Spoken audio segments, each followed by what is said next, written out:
Mitsubishi Adventure di gasolina. Dinala ito sa shop, hindi na umaandar.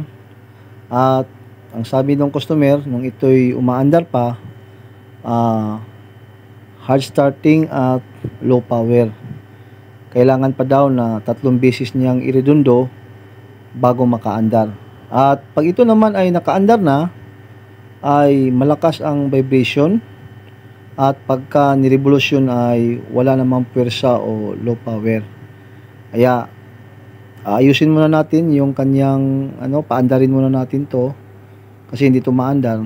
Tiningnan na ito ng ating kasama kanina, hindi pala gumagana yung kanyang fuel pump. Kaya dito unahin muna nating tingnan yung kanyang fuel pump at pag ito'y maayos na, para mapakinggan na natin o masubukan natin yung kanyang andar at ma-diagnose natin anong problema, bakit parang sabi pa 3 beses pa kailangan iredundo bago aandar.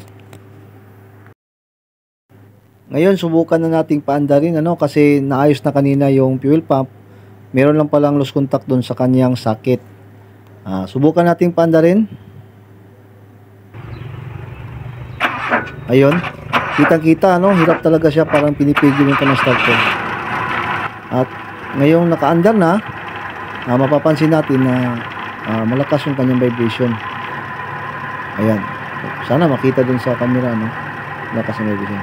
Subukan natin i-revolution. Ayan, wala talagang power. Namamalya, low power. Sige, tingnan natin ito i-check natin to nang malaman natin kung ano pa yung problema nito. Ito nakita na ng ating kasama kung ano yung kanyang problema nito. Tiningnan natin yung timing agad. Dito nakikita natin wala pala sa timing to, hindi tama yung pagkaka-timing. Kasi ginalaw na to apat na mekaniko na pala ang gumawa nito. At ito, nung tingnan natin yung timing, ayan, hindi wasto o hindi tama yung kanyang pagkaka-timing. Ito ang nakikita natin na problema.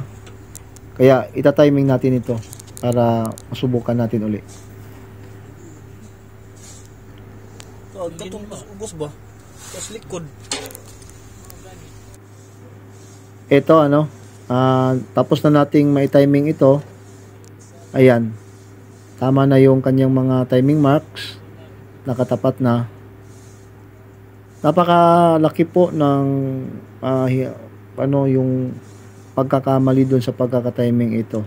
Ito na itapat na natin dito. Kanina nandito to hindi tama yung pagka-timing. Ito, tinama na natin lahat yung mga timing marks niya at nang masubukan na natin to.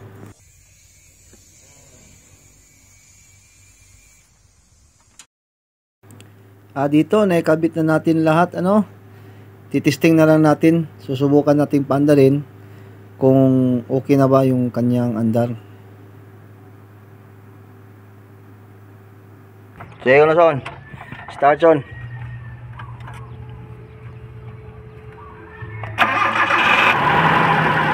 Ayan, okay na po, 1 click na at okay na yung kanyang minor, hindi na malakas ang kanyang vibration. Pasubukan natin tong i-rev yun, okay na, ayos na to. At salamat thank you for watching.